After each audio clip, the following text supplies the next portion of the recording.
به نام خدا. سلام خدمت دوستان و همراهان عزیز، شهاب هستم و به کانال ماتیورس استودیو خیلی خوش اومدید. امروز اومدیم با یک آموزش خیلی کاربردی برای این اینستاگرام، اونم آموزش طراحی کاور پست در نرم افزار فتوشاپ. قبل از شروع اینو میگم که اگر از همچین محتوایی خوشتون میاد، خوشحال میشم که روی دکمه سابسکرایب کلیک کنید و نظرتون رو حتما راجع به این ویدیو تو بخش کامنت ها برام بنویسید. اطالت کلام نمی کنیم و میریم سراغ آموزش. وارد نرم افزار فتوشاپ میشیم. اولین کاری که میکنیم، حالا مهم نیست کدوم نسخه نرم افزار فتوشاپ رو دارید، کاری که قرار انجام بدیم در همه نسخه ها ممکن هست. یه به قول گفتنی نیو داکیومنت درست میکنیم. اینجا ابعادش 1080 در 1080 باشه. خب حالا اینجا مثلا 72 باشه، حجم کمتری داره، ولی اگه مثلا رزولوشن رو روی 300 بذارید کیفیت بیشتری داره و توی آپلود به قول گفتنی کیفیتش پایین نمیاد. ما فرممون رو درست میکنیم. حالا خیلی ها میگن باید اینو بذارید رو 2000 در 2000. فرقی نمیکنه، وقتی رزولوشن رو بالا میبرید کیفیت عکس بالاتر میره.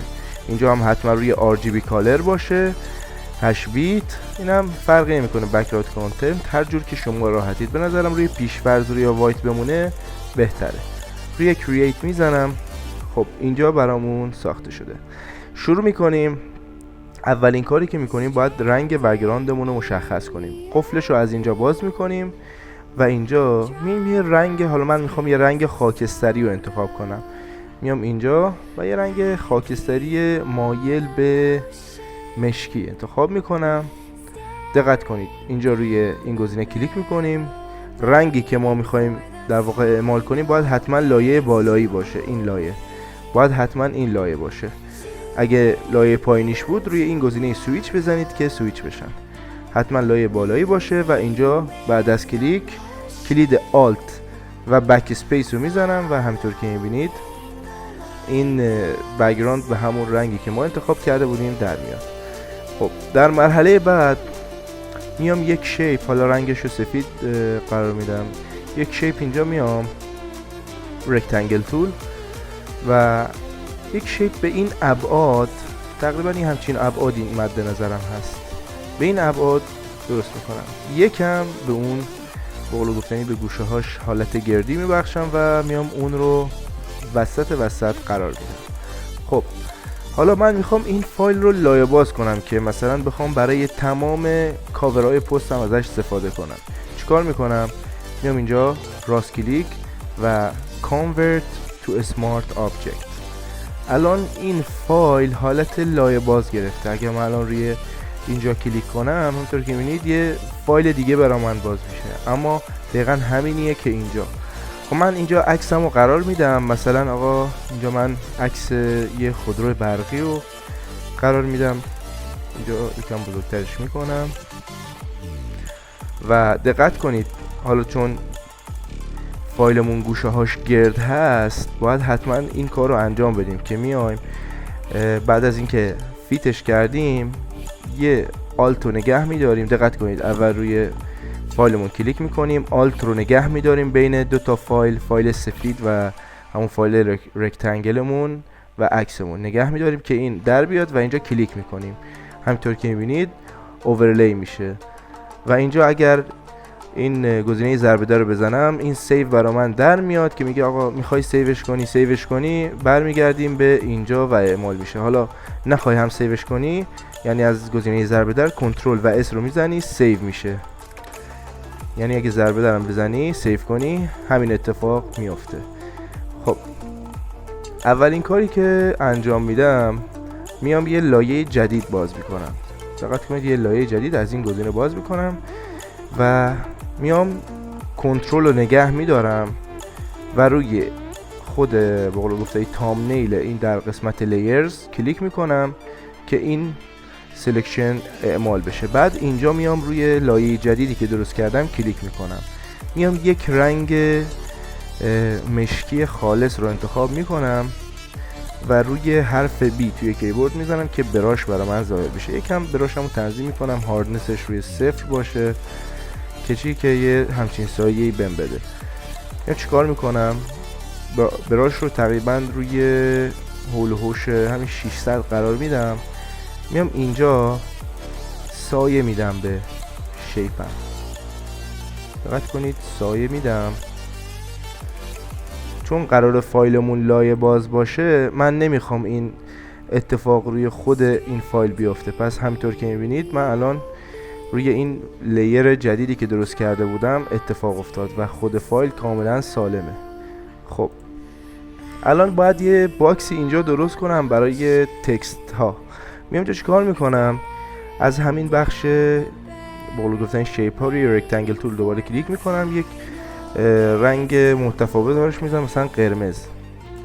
میام اینجا و براش یک باکس جدید تعریف میکنم. حالا این سایه رو من گذاشتم که هم بقول گفتنی یه جلوه خوبی به تصویر بده، هم این کادر با خود عکس حالا تضاد داشته باشه. مکانش رو تعیین میکنم، اینجا قرارش میدم، یکم بالاتر قرارش میدم که چی؟ که بتونم این پایین نوشته قرار بدم. بله، کادرم رو اینجا درست میکنم و اینجا میخوام اگه کادرم حالت 3 بعدی داشته باشه باید اینجا بیام روی FX و روی لفت کلیک کنم. اینطور که میبینید یه دقت کنید یکم حالت 3 بعدی به خودش گرفته. میام اینجا از این گزینه رو بیشتر میکنم و سایز رو یکم بیشتر میکنم و از این گزینه سافتش میکنم که حالت یه دکمه خیلی نرمی داشته باشه، خیلی تو چشم نباشه، یکم میخوام حالت 3 بعدی باشه. و حالا خواستید همین رنگ، مثلا رنگ قرمز خوبه، خواستین همین رنگ رو استفاده کنید یا مثلا خواستین یه گریدینت اوورلی قرار بدید روش، هر رنگی که دلتون خواست. مثلا همین رنگ قرمز رو من میخوام با حالت یه گریدینت قرمز روشن به قرمز تیره یا همون جگری قرارش بدم که یه جلوه خیلی قشنگتری داشته باشه. و همینطور که میبینید تا الان تونستم که اینجا یه باکسی درست کنم و حالا وقت نوشته ها رسیده. میام حالا هر فونتی که میخواین استفاده کنید، من از فونت آریا استفاده میکنم. حالا اکسترا بولدش رو انتخاب میکنم، رنگش روی سفید قرار میدم. رنگی که انتخاب میکنید نوشتهتون باید کاملا تضاد داشته با اون، یعنی با اون داشته باشه. و اینکه خب الان من یه رنگ قرمز دارم، تضاد کامل با سفید داره. الان مثلا بنویسم بهترین خودرو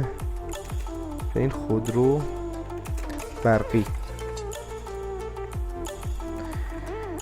اینجا تیترمون باشه. دقت کنید باید حتما توی این باکسی که درست کردیم باید تیتر یا همون چیزی که میخوایم به مخاطب برسونیم و باید اینجا قرار بدیم.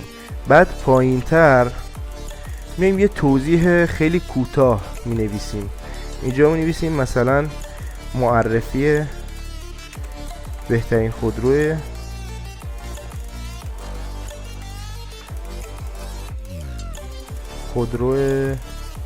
برقی در ایران.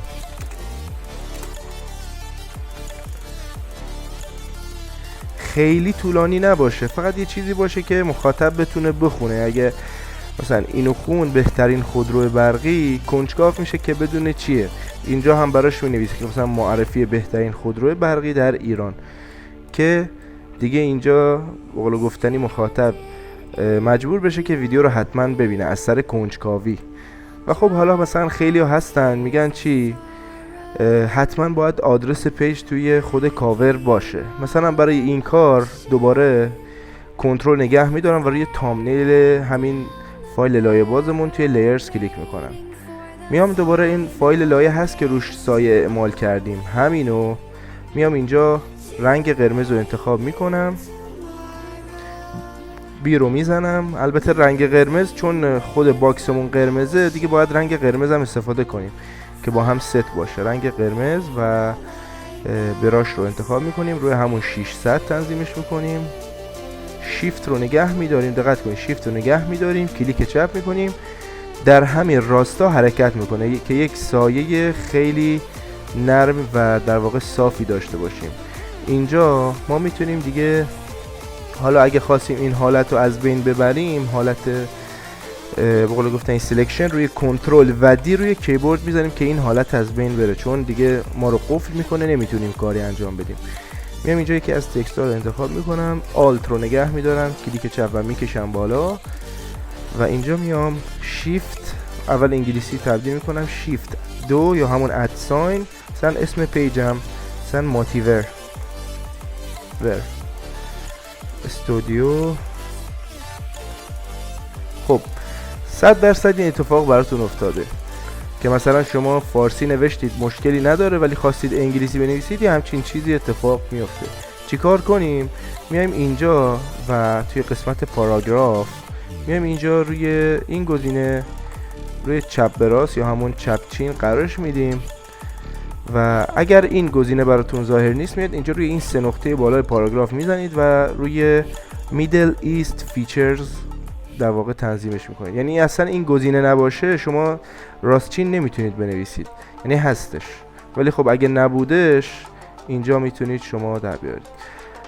خب فونتمون خیلی بولده و نیاز نیست انقدر بولد باشه. من میام اینجا و روی حالا مدیوم یا رگولار، مدیوم خوبه، میام اینجا یکم اینو کوچیک‌تر میکنم. خواستین حالا نوشته های بیشتری اینجا قرار بدید، اینجا من فقط اینو گذاشتم برای آدرس پیج و این حرفا، همین. ولی شما اگه دوست داشتید این چیزهای دیگه هم میتونید اضافه کنید. اینم از به قول گفتنی کاور پست خودمون که بتونیم توی پیجمون استفاده کنیم. حالا مثلا من اینجا برای خودروهای برقی قرار دادم، شما میتونید برای همه چیز قرار بدید چون این طرح لایه بازه و همینطور که میبینید اگر روی این گزینه کلیک کنید رکتانگل، اینجا میتونید بیاید اینو تغییر بدید. مثلا من یه عکس دیگه میارم، خب مثلا من این عکس رو بزرگتر میکنم و کنترل اس رو میزنم، سیو میشه و همینطور که میبینید اینجا تغییر انجام شد. خب حالا اولا حواستون باشه که حتما شما اینو آلت رو نگه بدارید و روی این گزینه که این گوشه ها در بیان.